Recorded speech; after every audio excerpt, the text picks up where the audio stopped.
You buy some of these chairs that they sell you now, they break after about 2 months. People are laying on the floor, suing you for giving them bad chairs. Then on top of it all, our government keeps them out. Then on top of it all, you get sued because they fell out of a chair at a hotel.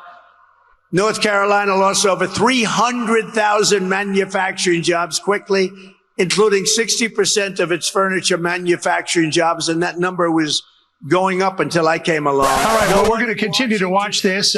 We carried this economic speech in its entirety for almost an hour and a half yesterday.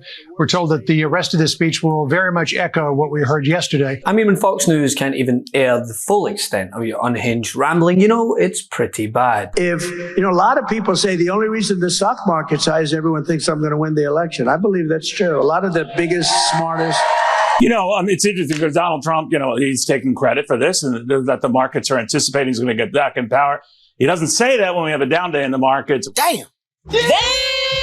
And it is the century-old tale of a narcissist, right? The heads I win, tails you lose type of person. And I'm glad that someone is finally calling it out, even if that someone is on Fox News. You see, during his most recent unhinged presser, Trump made the absurd claim, and not for the first time, by the way, that the stock market is soaring only out of anticipation that he may return to the White House, something his minions at Fox usually regurgitate. Blue chips, the S&P 500 also closing at all-time highs. Former President Trump has said the market is rallying because he's going to be reelected president.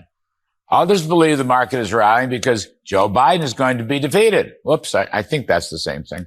But not today. Today, aside from cutting away from him, host Neil Cavuto then made the glaring point how it's interesting the former president only takes credit for the stock market when it's on the up. A lot of people say the only reason the stock market's high is everyone thinks I'm going to win the election. I believe that's true. A lot of the biggest, smartest... Uncle Sam? Look, it's Uncle Sam. Uncle Sam is here.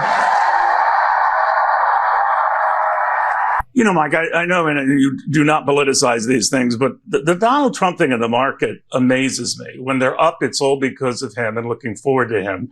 When they're down, it's all because the Democrats and how horrific they are. Yet some of our biggest point fall offs, 3 of the biggest of the top 10, occurred during his administration. Now, a lot of those were in the COVID years. I get that. But, you either own the markets or you don't. It does confuse me. But it's interesting because Donald Trump, he's taking credit for this and that the markets are anticipating he's going to get back in power. He doesn't say that when we have a down day in the markets, or maybe it's a different poll that's shown something. And I get that, and both sides get that. But you see, this is Trump in an orange nutshell, right? And it is never more apparent than when he flaunts his economy as the greatest ever. We had the greatest economy in the history of our country. We heard it again last night from Donald Trump, is that effectively, if it weren't for COVID, I would have had the greatest economy in the history of America. And in fact, he said yet last night, until COVID hit, I had the strongest and best economy ever. The data you just put up there accounts for that. You said, let's be fair and let's consider COVID. Is there any accuracy to what Donald Trump says there? No, I think it is right here. It is right here. He not only didn't have the greatest economy ever, he didn't even have the greatest economy of the last 2 presidents. 2.6% for Donald Trump. 3.6 for Joe Biden, with, I will tell you, is a completely honest and fair removal of COVID from the statistics. You see, Trump cites pre-pandemic job numbers, but then mid-pandemic inflation and gas prices. When demand was at an all-time low and the world was in turmoil trying to reckon with its supply chain issues. He doesn't want to be associated with the countless deaths under his administration while he was referring to COVID as just another flu, or the record high unemployment and net negative job numbers as a result of him woefully mismanaging the pandemic, saying it will just go away on its own. Put the light inside the body, which you can do either through the skin or in some other way. And I think you said you're going to test that too. Sounds interesting. Right. And then I see the disinfectant where it knocks it out in a minute, 1 minute. And is there a way we can do something like that by injection? He doesn't want to be remembered for any of that, or the fact that he asked governors whether they really needed all the ventilators. A feeling that a lot of the numbers that are being said in some areas are just bigger than they're going to be. I don't believe you need 40,000 or 30,000 ventilators. You go into major hospitals sometimes, they'll have 2 ventilators. And now all of a sudden they're saying, can we order 30,000 ventilators? So look, It's a very bad situation. We haven't seen anything like it. But the end result is we got to get back to work. And I think we can start by opening up certain parts of the country, you know. He yet wants everyone to know gas prices were low because, well, people were too busy trying to survive than drive. But then again, this is the man that just admitted that he doesn't like anyone who doesn't like him. You see, he's not a president for all, but only for those who are willing to go along with his facade. But I'm begrudgingly 10 minutes. I don't really want to do it because he doesn't like me. I guess I don't like anybody that doesn't like me. I'll be honest. When they don't like me, I don't like them. Okay. Sounds childish. Look at the, and you know what? I'm not so far away from that again, believe it or not. But if Biden gets in, the market will crash. And the thing is, he usually gets away with it on Fox, if not for the likes of Neil Cavuto and Jessica Tarlov pushing back. I mean, just watch this moment earlier in the week on Fox News to 5 when host Jeanine Pirro tried to regurgitate the lie that Trump actually came up with Kamala Harris's plan to offer more in child tax credit. And where has she heard that? Trump said it, of course. And now the child tax credit. Wait, what? Now that the child tax credit? Yeah. President Trump started it, and then she upped it, and the camel hats and the tax on tips, and now crypto. So A, that's not true. Okay. B, child poverty was cut in half when the Biden-Harris administration implemented the child tax credit and the Republicans got rid of it. If Tim Walz is as terrible and embarrassing as you guys think he is, why does he have a +7 favorability and JD Vance and Trump both have a -13? And Kamala's at +3. What's going on? What's going on with this loser with the clean air filter, right? That people seem to like. Capital L. We know that his policies will be more inflationary. He's going to add something like $5.8 trillion to the deficit. Kamala only $1.2 trillion. And when he continues to say, well, I'm going to do these things. I'm going to have the cost of energy. No plan to do it. The tariffs, that is not good economic policy. This is going to add a 20% tariff to some goods. That's not just something that you throw around. That's something that could be devastating for the American economy. And so you can rail about her. You can call her incompetent. And frankly, it's been shown as well that people do not take well to him standing up there and continually insulting her in that tone. But people are hearing what she's saying about her plans, the progress we've made, and what she's going to continue to do. And that's why his edge is being decreased every time a new survey comes out. Along with how it was his plan all along to cap insulin. Or was it the concepts of his plan? And speaking of plans, or lack thereof, the reason he tries to take credit for everything is because he has no plan. Go and look at his website and point out the specifics. There's nothing but big, bold headlines akin to how he promised an Obamacare alternative time and time again, but never delivered. She is Biden. You know, she's trying to get away from Biden. I don't know the gentleman. She says, she is Biden.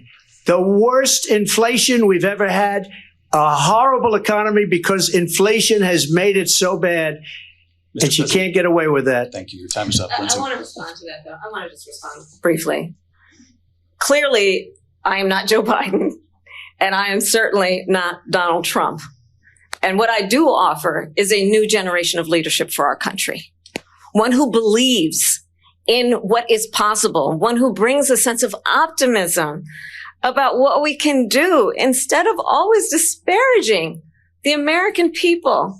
I believe in what we can do to strengthen our small businesses, which is why I have a plan. Let's talk about our plans and let's compare the plans. I have a plan to give startup businesses $50,000 tax deduction to pursue their ambitions, their innovation, their ideas, their hard work. I have a plan, $6,000 for young families for the first year of your child's life to help you in that most critical stage of your child's development. I have a plan that is about allowing people to be able to pursue what has been fleeting in terms of the American dream by offering a help with down payment of $25,000 down payment assistance for first-time home buyers.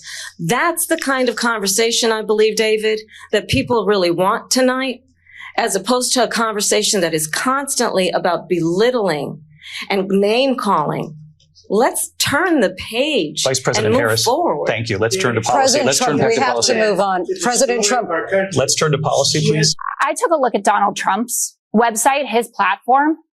So hers, I should note, has drop downs for everything. So you click on it and then you can read a couple paragraphs about how she would do it. And then they very smartly also talk about how Project 2025 would completely dismantle the way that they're going to approach it and what the outcome would be there if Donald Trump was able to win. But his site is as unspecific. Project 25 is not okay, Donald well, you Trump. should watch the interview with Caitlin Collins, of one of the founders of it, where he actually almost slips up and says it. Everyone at Heritage is laughing at the fact that Donald Trump is trying to pawn this off as if he's not related to it. But you go on his site and you look at his, he denies everything, Judge. We've talked about this. He says, seal the border and stop migrant invasion. No detail, no drop down. How are you going to do that? This might be my favorite. Unite our country by bringing it to new and record levels of success. Well, that sounds nice.